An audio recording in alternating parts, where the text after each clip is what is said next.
Lets it fly. RIDICULOUS.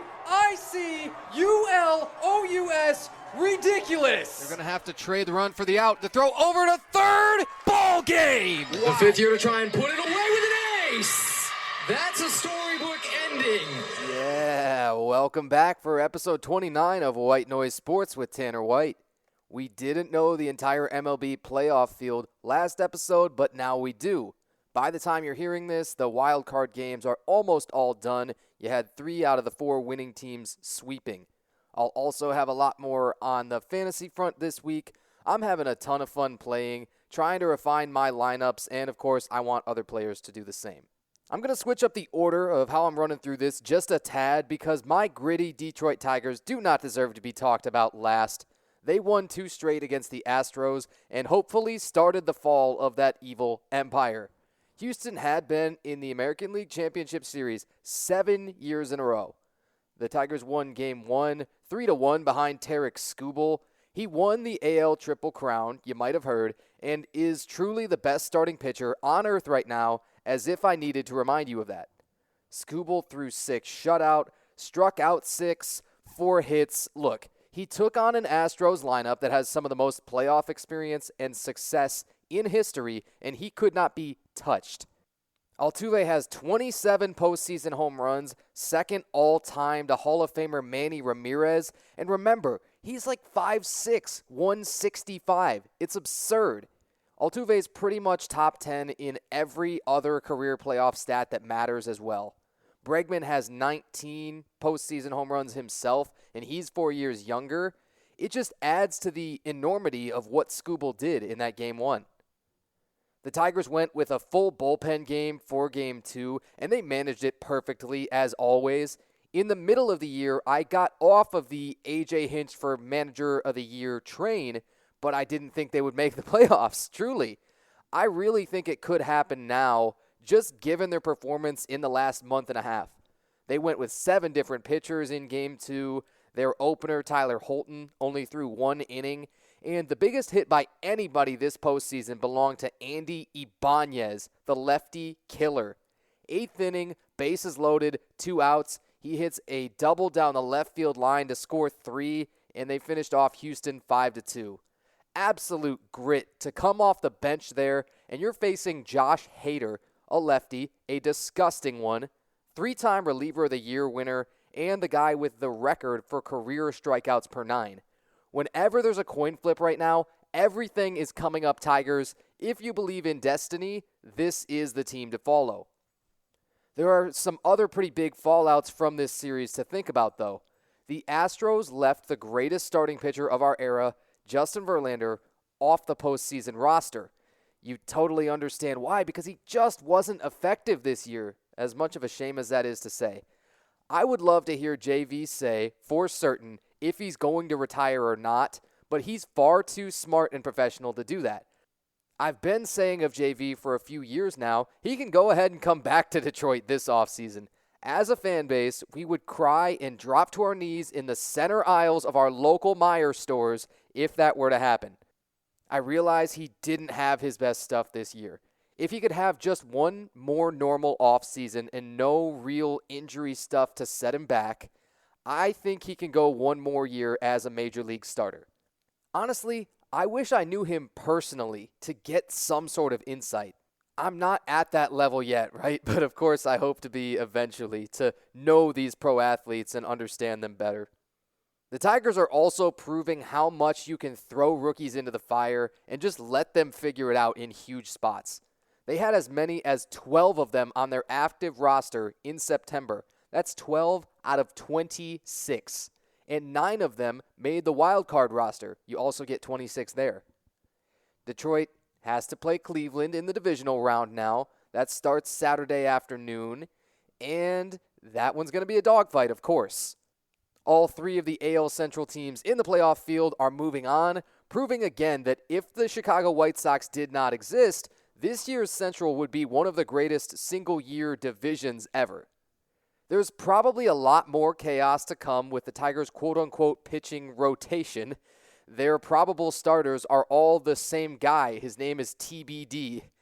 They've been white-knuckling through months now, so why change? The season series was only 7-6 in favor of Cleveland, but the way that Cleveland fizzled at the end of the year and Detroit caught fire, I just have to believe, deep down in my heart, the Tigers are going to get it done and make it to the ALCS. I originally predicted Cleveland to meet the Phillies in the World Series, but the grit is just too unstoppable right now. I'm going to say Tigers in 4 in this one. Some quicker notes on the other series in the AL. The Royals took care of the Orioles with ease. Some of the best bullpen work you'll ever see. In 7 2/3 innings over 2 games, the pen gave up 2 hits, no runs, and struck out 8. KC held a top 5 offense by any measure to a single run over 2 games. Spooky. The Yankees are next, and if their offense can't figure out KC's pitching either, I might have to change my World Series prediction. I know New York has 2 of the top 5-ish players on the planet, right? It's Ben Juan Soto and Aaron Judge all year long carrying them. Either could have won MVP in a normal year. Of course, Judge, by far and away, ran away with it, right? This is no secret. The best duo in baseball by leaps and bounds. If you get multiple home runs from each of them, and the Yankees pitching staff does just enough against the Royals bats, I'm going to go Yankees in 5, although this one will be fun as well. The only wildcard series that didn't end in a sweep was the Mets and Brewers. That one is going to be Thursday night, so I won't know the outcome at time of recording. I'm going to wager the Mets get by, and I'm going to say it's a huge hit late in the game from Francisco Lindor or Pete Alonso. Either of these teams, though, are just playing for the right to get crushed by the Phillies. I'm going to say whoever gets there through this round, the Phillies are going to sweep them pretty easily. They just have too much pitching depth and too much experience to bet against. The Padres swept the Braves with no Chris Sale. He missed his last scheduled start of the regular season, and he wasn't on the wild card roster either with back spasms. The Braves' starting pitching let them down, not a coincidence. Now we get to the vastly more exciting of the NL Divisional Series, Padres versus Dodgers. I mentioned the season series between them last episode. San Diego won it 8-5, and I really think they can take down the billion-dollar Dodgers. The Dodgers batted .218 in the 13 games between the two, and a lot of people are aware that the Padres were the best hitting team by average at .263 for the regular season. Both teams had middle-of-the-road pitching numbers across the board, so I think this series is probably going to be decided by timely and clutch hitting. Think runners in scoring position, late innings, and situational pinch hits, that kind of thing. If that's all wrong, then the Dodgers probably just hit a bunch of home runs and they buy their way to the NLCS like they always do. I'm going to guess for what I hope to see, though. Very, very tight series, probably the tightest out of all of them, and Padres in 5 on a walk-off hit from Manny Machado or maybe Jurickson Profar. I think that would be an even better story. Updating my World Series choices to align with what I have here, I believe in the power of grit, but it can only carry you so far, so I don't think that the Tigers get through in the American League. Phillies over the Yankees in 5 games right now for the World Series. Now, don't worry, this prediction will probably change next week. That's how I am, and that's how October baseball is. Now hopping into Fantasy Football Friday number 4, a more brief overview up front here of how to manage lineups with bye weeks starting up. Then I'll review a couple of guys off to hot starts and whether or not to keep trotting them out every week. First and foremost, I am the biggest nerd about waivers. Even when I know there's no one I really want to pick up, I scan them pretty closely every week. Last year, I got Puka Nacua on waivers, and all he did was break most of the rookie receiving records. He was filthy. I like to have a plan about a week or so before I have to fill in for somebody. That might mean getting a guy on waivers that you're 100% not going to play for the current week. If you're newer to fantasy, it can be hard to play that kind of waiting game as well. If nothing else, I recommend that you trust your eyes. If you see a guy getting tons of carries or catches during a game, if you see a quarterback who can put up some touchdowns quickly or rushes the ball a lot and does good things with it, you can safely assume most of the time that they'd be a good choice to pick up. If you don't get the guy you want on waivers and somebody else picks him up, in all likelihood, the karma will come around to you eventually, and you'll get somebody that meets some major need of your roster. Now, hopping into some of the breakout stars, I'm going to kick it off with the most important position in sports, quarterback. We've been over this one. I solidly still believe that. Rushing is down for quarterbacks around the league, or at least down for everybody not named Lamar Jackson. The risks of designed running specifically, causing an injury or a fumble, they're just simply so much higher than the benefits of yardage and touchdowns, even rushing for first downs for almost everybody. Even Justin Fields isn't running quite as much as normal with the Steelers. Basically, you can throw out rushing value in your calculations of most experienced QBs. One guy that totally changes this recommendation. If you happen to have the Commanders rookie Jaden Daniels, you are killing it. He's QB1 in the league currently. He has the most rushing touchdowns and the second most rushing yards among quarterbacks, and he looks every bit the rookie of the year that I thought he would end up being. The Commanders still have more scoring drives this year than Jaden Daniels has incompletions. What? He set the NFL record for completion percentage over the first 4 weeks of a career. He has all of the ability in the world to be one of the top QBs. Even if he has a clunker or two eventually, and he starts turning the ball over, that seems almost inevitable, by the way, and it typically is for all young quarterbacks, he will still be solidly in the top 8 by the end of the year, possibly top 5.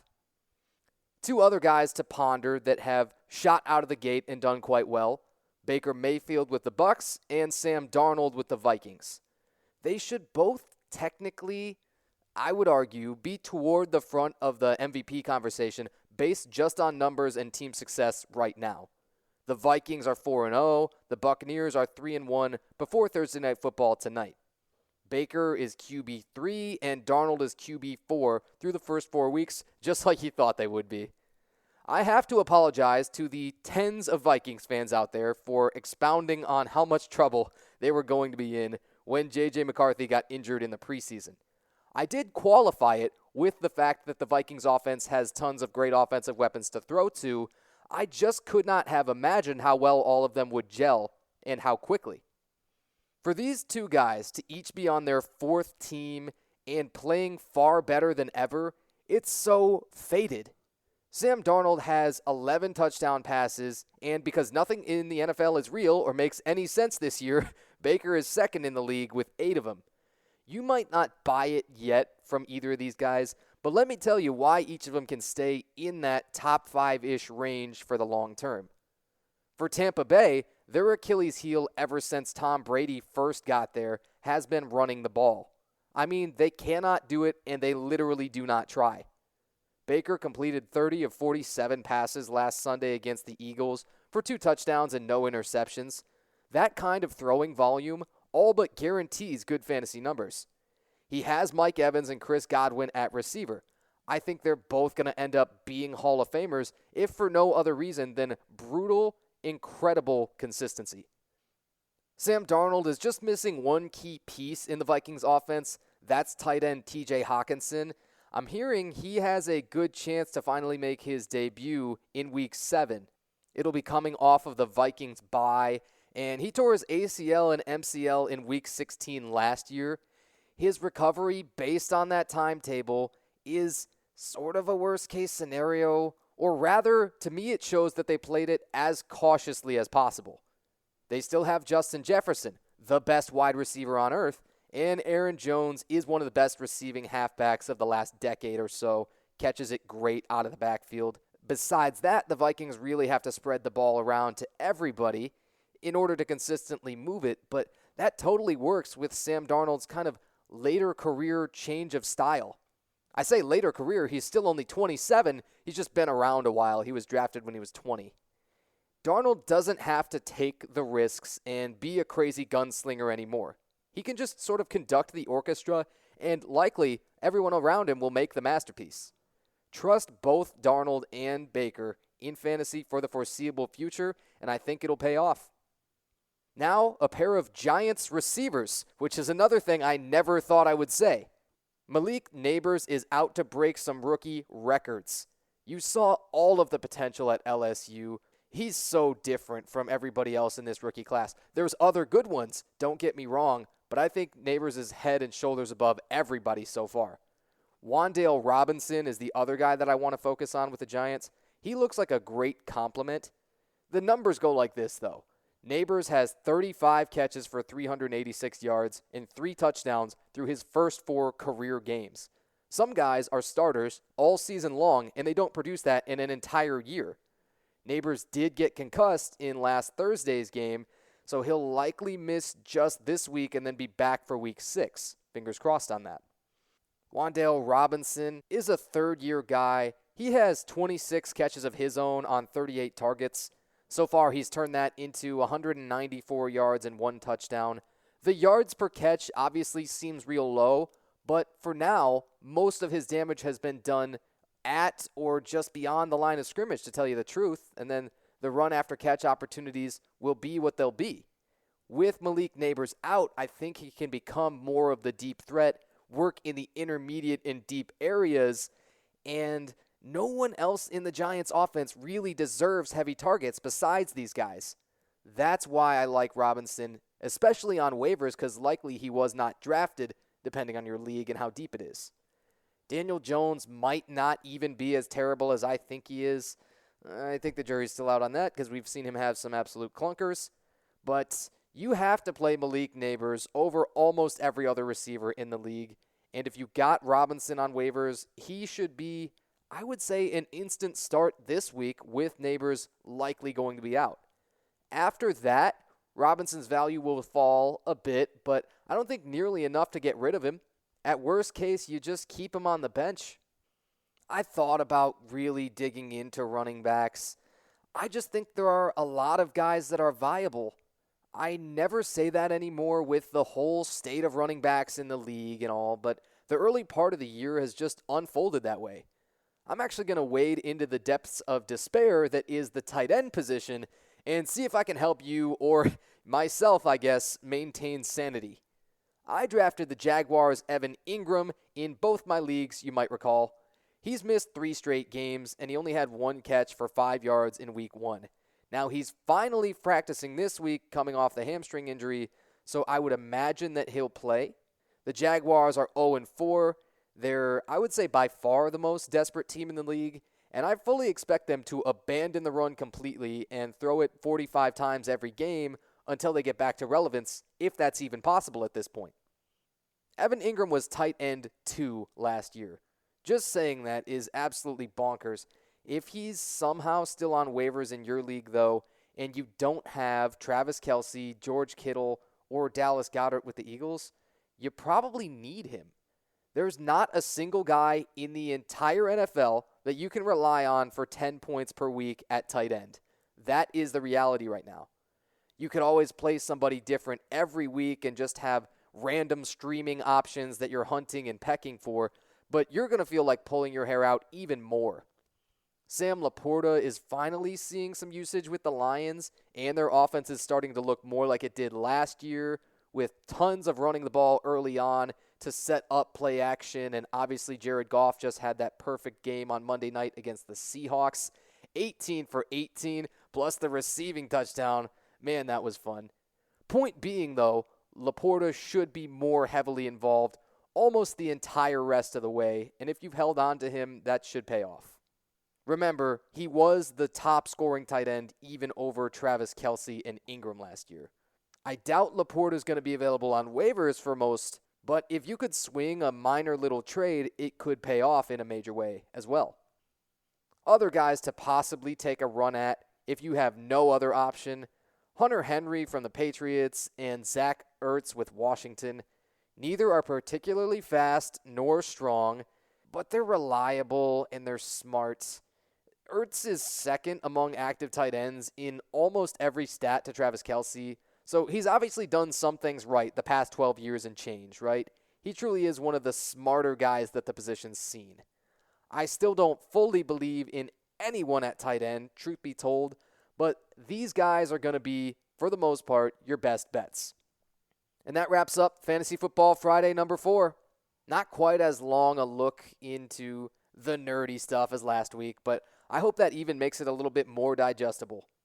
I mentioned last week that I was going to announce some D1 volleyball. That was a lot of fun, and you heard part of that in the new intro, plus you'll hear it in the outro if you stick around that long, hopefully. It was the University at Buffalo 3-0ing Western Michigan at the start of MACtion. It was a lot of fun, and I like the sort of network perspective where you get to meet with both head coaches during the week. You get to have some input on the graphics for the broadcast, that kind of thing. Then later Saturday evening, I called the best college football game I've ever seen in my life. You'll also hear some of that with the intro. Man, have I mentioned yet, this is my favorite time of year. I also officially 4-pointed my first term in my master's program. It can make you feel a little bit more grateful and happy to just say it out loud. You know what I mean? Sometimes you got to celebrate all the wins, no matter how small. And that's all for episode 29 of White Noise Sports with Tanner White. The Bucks and Falcons, like I mentioned, are the Thursday night football game this week. I think this is a really good sleeper pick for game of the year if both offenses do what they're capable of. I'm not recording this late enough to have already watched it, so I'm going to predict a shootout, let's say 34-31 Falcons, roughly. Baker and Kirk throw 3 touchdowns each, I think. And let's see, give me a game-winning field goal again from Atlanta's kicker, Younghoe Koo. He just hit a career-long 58-yarder last week with no time left to beat the Saints. That kick was sick. So I say that's a good bet. Whatever else catches my eye in the sports world's always on the table. You know how it goes. And, of course, hit me on my socials if you have an idea for me. Instagram and TikTok at The Voice of Tanner. Connect on LinkedIn. Been putting out a lot of stuff on there recently. All of the things. Of course, leave a like, comment, and share.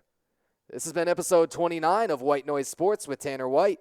Thanks for joining me. Pointing upfield, lets it fly. RIDICULOUS. Ridiculous. They're going to have to trade the run for the out to throw over to third. Ball game. The fifth year to try and put it away with an ace. That's a storybook ending.